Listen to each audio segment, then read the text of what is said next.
Hi everyone! Today is the day for the recipe you've been asking for. It's the chicken döner actually. Chicken shawarma, chicken gyro that you see all around in the world can be made at home. It will take you maximum 5 minutes to prepare it and then 5 minutes to cook. Isn't that amazing? 2 minutes to eat, I guess, huh? Today I'm going to show two different ways of eating it. One is with a lavash and inside there's a nice tomato sauce, then the döner and some goodies on top and roll it and eat it like a wrap.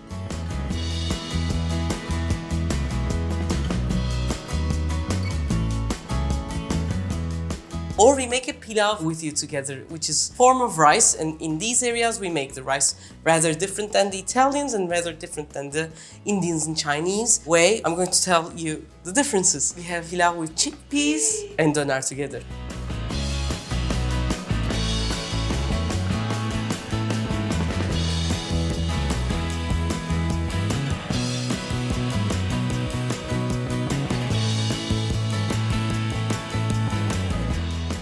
If you're ready, we can start. We need to have a treatment. A really good döner, either it's meat or chicken, needs to rest a bit in a nice environment. And that environment involves some acids. And in this case, I have an onion. I put it into the grinder.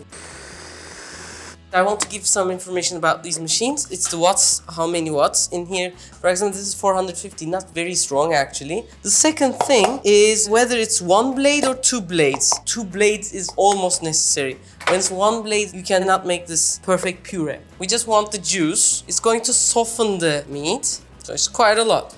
To this, I'm going to add 2 tablespoons of yogurt. If you don't have yogurt, you can add milk. Or kefir. Kefir works miracles actually. And about 7 tablespoons of tomato puree. I've used tomato puree rather than tomato paste or pepper paste. If you have both, you can use those as well. But because it's more widely around, tomato puree would do. And because our chickens are not very fatty, I'm going to add a teaspoon of butter inside. Teaspoon of cumin, it's gonna give the meat flavor. Very generous oregano, 2 tablespoons, 1 teaspoon of black pepper, 1 teaspoon of salt. And I'm going to mix it a little. I'm going to add a bit more butter actually, which makes a whole tablespoon. Just mix it like this. Now, here comes the chicken part. You can use just chicken thighs or just chicken breasts, but thighs are a little bit more tasty. So I'm going to have a mixture, 2 breasts and 3 thighs. Because like this is really thick, I want each piece to have its fair share of the sauce. There's always a piece like this in the chicken breast, and then this part is really thick, so I'm going to cut thin slices. As I've spent more time in the home kitchen, I realize some of the things are really harder to clean. So what I'm trying to do, I had this piece of the plastic bag for something that I've used before. Now I'm using it not to dirty up the cutting board so much. I'm cutting thin pieces like this. If your chicken has a nerve in the middle, cut that. That white thing usually disturbs the texture. Thin pieces like this. For the breasts, they go directly to the sauce. And the thighs, they don't need any kind of treatment. If you have the bones, cut it and then take the bones out and they go inside like this. So 3 of them. We mix it all together like this and it's already smelling amazing. I have a cooking sheet. I'm going to cut it longer than the usual. If you don't have this, you can have 2 pieces of sheets if you buy it like that. Put on top of each other with it like a bit distance and make it long like this. I'm going to put everything to my side in the middle. And first I made this longitudinal, the first layer. The second layer is lateral, so not always the same sides. Like now third is again to this way. Then I'm going to very fastly wrap it like this. And then it's like candy wrapping. One hand to this side, the other hand to the other side. Wrap it. And then do this. This is ready to go to the freezer. But actually, if you have time, after you make the mixture and before you wrap it, let it sit for about 2 to 3 hours so that all the flavors get sucked in by the meat. Why I'm saying before you pack it? Because this is paper, it will get too wet and there will be cracks and etc, etc. So this will go to the freezer and next day it's going to be ready to eat.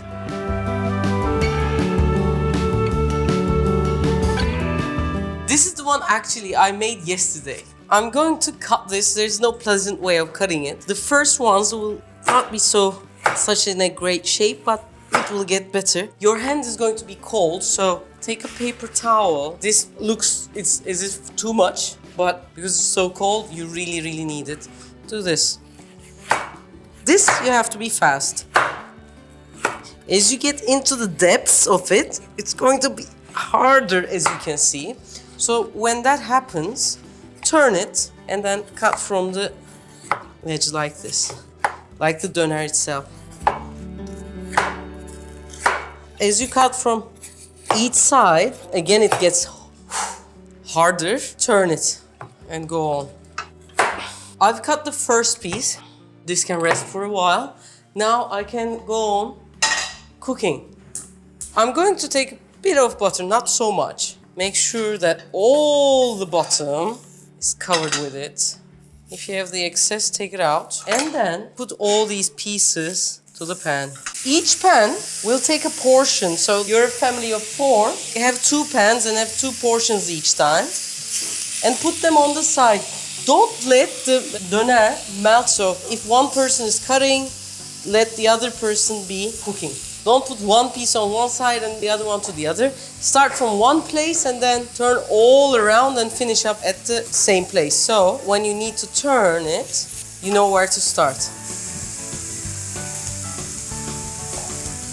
Now it smells heavenly. What I'm going to do, I'm going to cook 2 portions first. Allah. Because I'm going to cook them again, I just put this on the side, like this, and continue. More butter. If you have pepper paste and tomato paste, it really changes the taste a little bit. With the tomato puree, it has a younger taste. So keep in mind, it works, but it works better with pepper paste and tomato paste together. Now the second round is also done. So I add my first round for it to warm it up and then put it on the side. The pan looks a bit black, but there's incredible goodness at the bottom. I put some water and to it, if you have pepper paste, pepper paste. If you don't have it, tomato puree, add a tablespoon of it, mix it well like this, and a bit more butter. Now, if you're ready, you can move to this side. First layer like this. Yeah!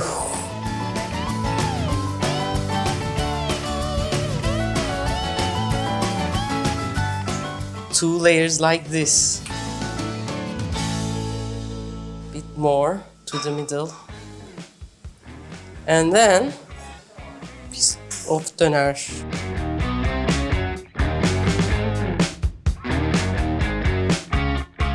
Half a portion like this. I have lettuces here. I'm going to put them in the middle like this.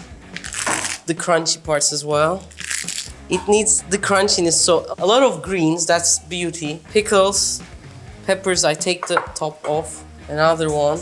And then, these are Burak's potatoes. Some potatoes if you like. This is not the traditional one, this is potatoes got in much later. So, while making a wrap, fold from the bottom and the top, like this. So they don't go anywhere. And then, turn it and wrap it like this.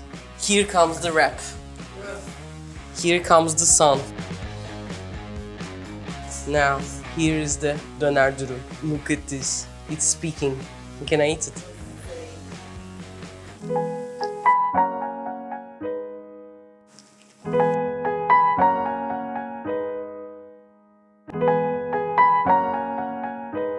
This is the first way of eating it. We call it gömmek. Another word. Each episode we have a word, and this word could be gömmek. That means buried. You have the funeral and etc. You bury that person, or you bury a treasure or something. The way I eat it is like gömmek. So the first one is like this. Now let's talk about another way of presenting this beauty, and it is with pilav. In the world, when you go to Asia, usually the rice is first boiled or steamed and then fried or has another treatment or not. When you go to Italy and think about the risotto, rice is fried and at the same time boiled together, slowly adding the water and taking the starch out and making the creamy taste. In Turkey, our size of the rice is rather different, and what we do, we first fry it with butter and olive oil together. It's my preference. Usually people just fry it in butter. And then we add the hot water. If you have 1 cup of rice, you have 1.5 cup of water usually. And then you move from a big flame to a simmering mode. It will cook for 10-12 minutes. Just before it cooks, I had boiled chickpeas. I added the chickpeas and mix it up. And how do I understand that the rice is cooked? You make a hole in the middle. If the water all went away and it doesn't fall back, then you're ready. What you should do, you should turn off the heat and then put a cloth between the lid and the pan so that it takes the extra steam away, so that each rice is fluffy and individually not sticky. And today I want to show you another way of eating chicken döner, and it's going to be with rice.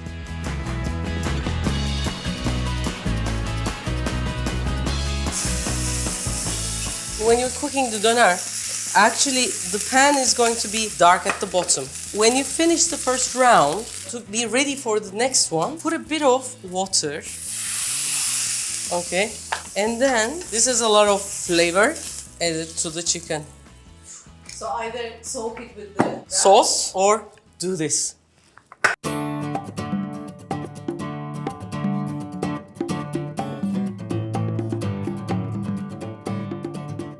Make a hole in the middle of the rice and you add a bit of pickle juice, and then in the middle you put the döner and eat it from the middle.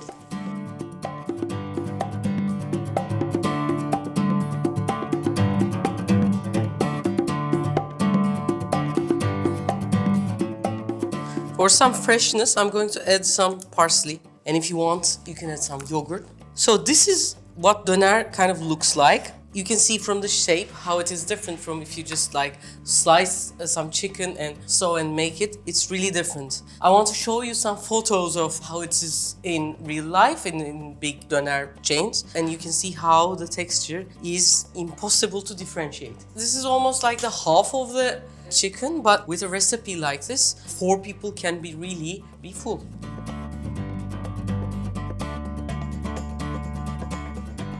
So how to eat it? 2 ways. My way is like with a spoon, pilav and döner. All together. Bahar's way. Okay. Sorry, did you say sorry to the lavash? Take a bit of lavash and then use it as a spoon. Don't eat it on the top of the... Okay, like this. A bit of chicken, a bit of pilav. You just went for the chicken. For now, that's it, guys. Hope you liked the video. If you liked the video, please press like. Then it will be shared with a lot of people. Oh! Oh!